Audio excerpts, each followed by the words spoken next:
আসসালামু আলাইকুম ওয়া রাহমাতুল্লাহ। সুপ্রিয় নবম শ্রেণীর শিক্ষার্থীবৃন্দ, বনশ্রী আদর্শ বিদ্যানিকেতন স্কুল কর্তৃক আয়োজিত বিএবিএস অনলাইন টিউটোরিয়াল ক্লাসে তোমাদের স্বাগতম। প্রিয় শিক্ষার্থীবৃন্দ, আজ আমি তোমাদের নবম শ্রেণীর ইংলিশ সেকেন্ড পেপারের 4 নং আইটেম রাইট ফর্ম ভার্বস নিয়ে আলোচনা করব। সুপ্রিয় শিক্ষার্থী, চলো আমরা বোর্ডে চলে যাই। তোমরা জানো যে ভার্ব কি, তারপরও আমরা একটু আলোচনা করে নিচ্ছি। ভার্ব যে ওয়ার্ড দ্বারা কোনো কিছু করা বা হওয়া বোঝায় তাকে ভার্ব বলে।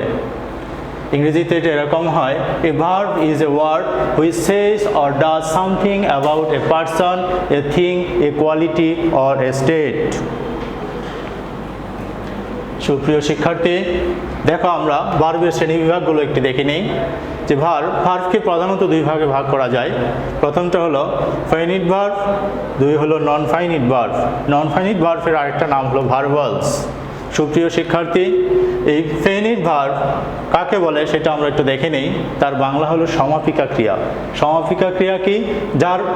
যে ভার্ব তার বক্তব্য সমাপ্ত করে, অর্থাৎ তার রূপের পরিবর্তন হয়, সাবজেক্ট, পার্সন ও টেন্স অনুযায়ী তার রূপের পরিবর্তন হয়, সেটা হলো ফাইনিট ভার্ব। আর যে ভার্ব তার বক্তব্য সমাপ্ত করে না, অর্থাৎ তার রূপের পরিবর্তন হয় না, সেটা হলো non finite verb.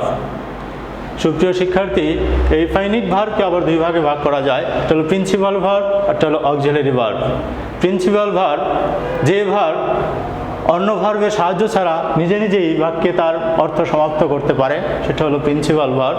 Principal verb যেগুলো গো, ইট, কাম, এটসেট্রা। আর অক্সিলারি ভার্ব কি করে? প্রিন্সিপাল ভার্বকে তার অর্থ প্রকাশে সাহায্য করে। এই ভার্বগুলোর তার নিজস্ব কোনো অর্থ নেই বা তারা নিজেরা কোনো অর্থ প্রকাশ করতে পারে না। এই অক্সিলারি ভার্বগুলোকে আবার তিন ভাগে দেখানো যায়, যে to be verb, do verb এবং have verb. To be verb যেগুলো এম, ইজ, আর, এটসেট্রা এরকম, যেগুলো to be verb. Do verb যেগুলো হলো ডু, ডাজ, ডিড এগুলো। আর টু হ্যাভ ভার্ব যেগুলো হলো হ্যাভ, হ্যাজ, হ্যাড, এটসেট্রা, এগুলো আমাদের অক্সিলারি ভার্ব। এই ভার্বগুলো আমাদের রাইট ফর্ম ভার্বসের যে টপিক আছে সেই টপিকে আমাদের এগুলো কাজে আসবে। সুপ্রিয় শিক্ষার্থী, এই যে নন ফাইনিট ভার্ব আছে, সেই নন ফাইনিট ভার্বগুলোকে আবার তিন ভাগে ভাগ করা যায়। এটা হলো পার্টিসিপল, জিরান্ড, ইনফিনিটিভ। এই জিনিসগুলো আমাদের যখন রাইট ফর্ম ভার্বস করব, যাদের যে প্রয়োজনীয় পরিবর্তনগুলো করতে যাব, তখন আমাদের এই ভার্বগুলো কাজে লাগবে।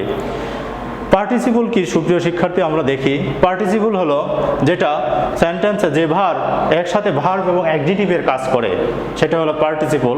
সুপ্রিয় শিক্ষার্থী, আমরা চলে যাই সেই পার্টিসিপলের এক্সাম্পলে। দেখো, I can see A flying bird. দেখো এখানে একসাথে ফ্লাইং ভার্ব এবং অ্যাডজেক্টিভের কাজ করেছে। কিরকম? যে এখানে ফ্লাই ভার্ব, আর কিরকম পাখি? Flying bird. তাহলে এটা অ্যাডজেক্টিভেরও কাজ করলো। এই পার্টিসিপলকে আবার তিন ভাগে ভাগ করা যায়। সেগুলো কি? Present participle, past participle, perfect participle. Present participle কি, পাস্ট পার্টিসিপল কি, পারফেক্ট পার্টিসিপল কি? সুপ্রিয় শিক্ষার্থী, চলো আমরা একটু দেখে নেই। যে ভার্বের প্রেজেন্ট ফর্মের সাথে আইএনজি যুক্ত হয়ে একসাথে যখন ভার্ব এবং অ্যাডজেক্টিভের কাজ করে, সেটা হলো প্রেজেন্ট পার্টিসিপল। সুপ্রিয় শিক্ষার্থী, দেখো আমাদের এখানে প্রেজেন্ট পার্টিসিপলের একটা উদাহরণ দেওয়া আছে, যে I can see A running bus. হ্যাঁ, এটাও তার একটা উদাহরণ। একসাথে সেখানে ভার্ব এবং অ্যাডজেক্টিভের কাজ করেছে। পাস্ট পার্টিসিপল কি? ভার্বের পাস্ট পার্টিসিপল ফর্ম যখন একসাথে সেন্টেন্সে ভার্ব এবং অ্যাডজেক্টিভের কাজ করে, তা হলো পাস্ট পার্টিসিপল। পাস্ট পার্টিসিপলের একটা এক্সাম্পল দেখো শিক্ষার্থীরা এখানে, it is a written report. হ্যাঁ, রাইট, রোড, রিটেন ভার্বের পাস্ট পার্টিসিপল ফর্ম এবং একই সাথে সেটা অ্যাডজেক্টিভেরও কাজ করেছে, তাই এটা পাস্ট পার্টিসিপল ফর্ম। আমাদের যে 3 নম্বর ফর্ম, সেটা হলো পারফেক্ট পার্টিসিপল। পারফেক্ট পার্টিসিপল ভার্বের পাস্ট পার্টিসিপলের আগে হ্যাভিং যুক্ত থাকে। হ্যাভিং যুক্ত হয়ে একসাথে ভার্ব এবং অ্যাডজেক্টিভের কাজ করে। এখানে আমরা উদাহরণটা দেখে নিই। Having finished his lesson he went to bed. এখানে ভার্বের পাস্ট পার্টিসিপল ফর্ম ফিনিশড, তার আগে হ্যাভিং যুক্ত হয়েছে এবং সেটা পারফেক্ট পার্টিসিপল গঠন করেছে। এটা একসাথে ভার্ব এবং অ্যাডজেক্টিভের কাজ করেছে। শিক্ষার্থীরা আমাদের যে 2 নম্বর যে আইটেম ভাগ নন ফাইনিট ভার্বের, তা হলো জিরান্ট। জিরান্টটা হলো ভার্বের প্রেজেন্ট ফর্মের সাথে আইএনজি, এটা একসাথে সেন্টেন্সে ভার্ব এবং নাউনের কাজ করে। যেমন তার একটা উদাহরণ আমরা দেখে নিই, swimming is a good exercise. Swing verb, এখানে তার সাথে আইএনজি যুক্ত হয়ে সেটা নাউনেরও কাজ করেছে। আমাদের যে 3 নম্বর নন ফাইনিট ভার্বের 3 নম্বর যে আইটেম সেটা হলো ইনফিনিটিভ। ইনফিনিটিভ এখানে কাজের উদ্দেশ্য বোঝায়, ভার্বের কাজের উদ্দেশ্য বোঝায়। হ্যাঁ, এখানে ইনফিনিটি টু প্লাস ভার্ব, সাধারণত আমরা টু প্লাস ভার্ব যুক্ত সেন্টেন্সগুলোকে ইনফিনিটি ধরি। এখানে আমরা এক্সাম্পলটা দেখি, to tell a lie is a great sin. এখানে ইনফিনিটিভ নাউন হিসেবে বসতে পারে, অবজেক্ট হিসেবে বসতে পারে, ভার্বের কমপ্লিমেন্ট হিসেবে বসতে পারে। এভাবে আমরা পার্টিসিপল, জিরান্ট এবং ইনফিনিটি সম্পর্কে ধারণা নিলাম। সুপ্রিয় শিক্ষার্থী, আমাদের নবম শ্রেণীর রাইট ফর্ম ভার্বগুলো ফিল ইন দ্য গ্যাপস আকারে আসে। সেখানে ফিল ইন দ্য গ্যাপসগুলো বক্সের মধ্যে দেওয়া থাকে। সেই গ্যাপস থেকে আমাদের নিজের প্যাসেজের বা সেন্টেন্সের অর্থ অনুযায়ী যে ভার্বটা আমাদের ক্লুতে লাগবে সেই ক্লুতে আমরা সঠিক শব্দটা বসাই। কিন্তু তার জন্য আমাদের যে পরিবর্তনগুলো জানা দরকার, সেই পরিবর্তনগুলোর জন্য আমাদের যে জিনিসগুলো লাগবে সেগুলো হলো যে ভার্বের প্রেজেন্ট ফর্ম, ভার্বের পাস্ট ফর্ম, ভার্বের পাস্ট পার্টিসিপল ফর্ম, ভার্বের আরও যে রূপগুলো আছে যেমন পার্টিসিপল, জিরান্ট, ইনফিনিটি, এই রূপগুলো আমাদের সেখানে কাজে লাগবে। সুপ্রিয় শিক্ষার্থী, তার পরের অংশে আমরা দেখব রাইট ফর্ম ভার্বসের যে রুলসগুলো আমরা এই ইয়েগুলো ব্যবহার করে করব, সেটা নিয়ে আলোচনা করব। প্রিয় শিক্ষার্থীবৃন্দ, চলো আমরা রাইট ফর্ম ভার্বসের নিয়মগুলো নিয়ে একটু আলোচনা করি। বোর্ডে চলে যাই। শিক্ষার্থীবৃন্দ, আমাদের রুল 1, সাবজেক্ট যদি সিঙ্গুলার হয় তাহলে ভার্ব সিঙ্গুলার হয়। তোমরা এটা জানো যে সিঙ্গুলার ফর্ম যে ভার্বগুলো বসে, সাবজেক্ট আই আছে, এটার সাথে আমাদের কি বসবে? এম বসবে। I am a student. আমরা জানি বি ভার্বগুলো যেগুলো আমরা আগে আলোচনা করেছি, এখানে সাবজেক্ট আই এর সাথে হবে এম। জি, এখন আমরা রোল 2তে চলে যাই। সাবজেক্ট যদি প্লুরাল হয়, ভার্ব প্লুরাল হয়। শিক্ষার্থীরা জানো আমরা প্লুরাল ভার্ব নিয়ে আলোচনা করেছি একটু আগে, যেগুলো আর, ওয়ার, এগুলো। এখানে দে এর সাথে কি হবে? আর হবে। তাহলে কি হবে? They are playing cricket.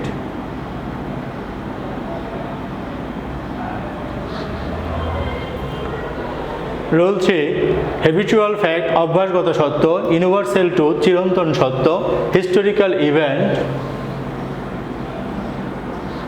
ঐতিহাসিক ঘটনা বোঝালে ভার্বের সিম্পল প্রেজেন্ট টেন্স হয়। প্রিয় শিক্ষার্থীরা, তোমরা জানো সিম্পল প্রেজেন্ট বলতে প্রেজেন্ট ইনডিফিনিট টেন্সকে বোঝায়। তাহলে এখানে আমাদের দেখো, he go to school yesterday, he go to school everyday. Sorry, এখানে হি থার্ড পারসন, তাহলে ভার্বের গো আছে, তার সাথে কি হবে? গোজ হবে। হি গোজ টু স্কুল এভরিডে। প্রিয় শিক্ষার্থীরা, এখানে কি বোঝালো? যে হি গোজ টু স্কুল এভরিডে, সে প্রতিদিন স্কুলে যায়, তার এটা অভ্যাসগত সত্য। রুল 4, কোনো সময়ের উল্লেখ না থাকলে sentence always, regularly, generally, normally, usually, occasionally, daily, everyday, often, sometimes, at times ইত্যাদি উল্লেখ থাকলে ভার্বের সিম্পল প্রেজেন্ট টেন্স হয়। এটাও ঠিক আগেরটার মতোই। দেখো, load shedding occur in our area almost daily.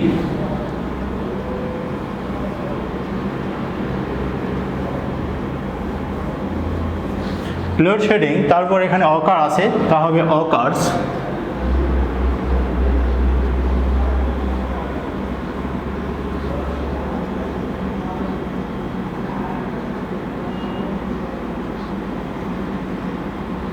Almost daily. এখানে কোন শব্দটা আছে? অলমোস্ট। তো এখানে আমাদের যে শব্দগুলো দেওয়া ছিল যে always, regularly, generally, normally, usually, occasionally, daily, everyday, often, sometimes, at times, এই যে কোনোটা বসবে ঠিক একই রকম, যেটাই থাকুক সেন্টেন্সের এখানে প্রেজেন্ট ফর্ম হবে, অর্থাৎ প্রেজেন্ট ইনডিফিনিট টেন্স হবে। সুপ্রিয় শিক্ষার্থীরা, চলো আমরা রুল 5-এ দেখি। কোনো সময়ের উল্লেখ না থাকলে সেন্টেন্সে rarely, hardly, seldom, frequently, all the year round, all day long, every week, every month, every year ইত্যাদি উল্লেখ থাকলে ভার্বের সিম্পল প্রেজেন্ট টেন্স হয়। এখানে আমরা রুল 3, 4 এবং 5 প্রায় একই ধরনের। এখানে দেখো মিস্টার হাসান রেয়ারলি, রেয়ারলি শব্দটা উল্লেখ আছে, রেয়ারলি শব্দটা উল্লেখ থাকার কারণে এটা সিম্পল প্রেজেন্ট হবে। তাহলে মিস্টার হাসান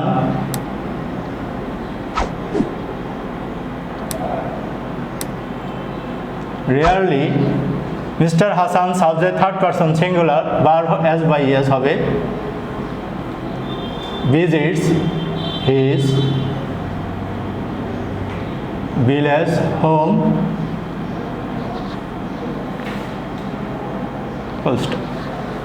এরকম যে শব্দগুলোই থাকুক এখানে সেগুলো যদি সেন্টেন্সে উল্লেখ থাকে, যদি কোনো সময়ের উল্লেখ না থাকে তাহলে সিম্পল প্রেজেন্ট টেন্স হবে। শিক্ষার্থীরা, চলো আমরা রুল 6-এ চলে যাই। কোনো সেন্টেন্সে noun, at this moment, at this time, day by day, generally ইত্যাদি অ্যাডভার্ব থাকলে ভার্বে প্রেজেন্ট কন্টিনিউয়াস টেন্স হয়। শিক্ষার্থীরা, আমরা জানি প্রেজেন্ট কন্টিনিউয়াস সাবজেক্টের পর অ্যাম, ইজ, আর এবং মূল ভার্বের সাথে আইএনজি। তাহলে আমাদের এইখানে যে কথাগুলো উল্লেখ ছিল যে now, at this moment, at this time, day by day, generally ইত্যাদি অ্যাডভার্ব, তাহলে এখানে আমাদের কোনটা উল্লেখ আছে? At this moment. তাহলে অ্যাট দিস মোমেন্ট শব্দটা উল্লেখ থাকার কারণে আমাদের এই সেন্টেন্সটা হবে প্রেজেন্ট কন্টিনিউয়াস। তাহলে প্রেজেন্ট কন্টিনিউয়াস হলে সাবজেক্ট ওই, তার সাথে আমাদের ভার্ব বসবে আর, মূল ভার্ব লার্ন হয়ে যাবে লার্নিং, আর বাকি সব ঠিক থাকবে ইংলিশ, অ্যাট দিস মোমেন্ট।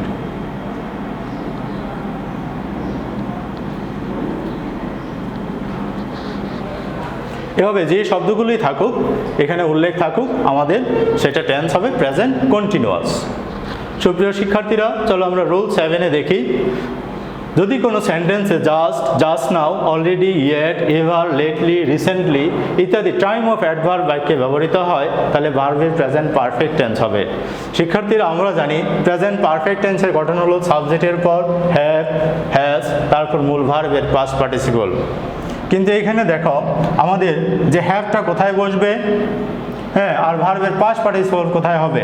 এখানে আমাদের যে শব্দগুলো উল্লেখ আছে এটা দুইটার মাঝে বসবে, হ্যাভ, হ্যাজ এবং পাস্ট পার্টিসিপলের মাঝে বসবে। তাহলে এখানে আমাদের সাবজেক্ট আই বসালাম, তাহলে আমাদের আইয়ের সাথে হ্যাভ, হ্যাজের হবে হ্যাভ, তারপর এভার বসবে, তারপর ভার্বের পাস্ট পার্টিসিপল ফর্ম হবে, বি এর past participle form been to Cox's বাজার।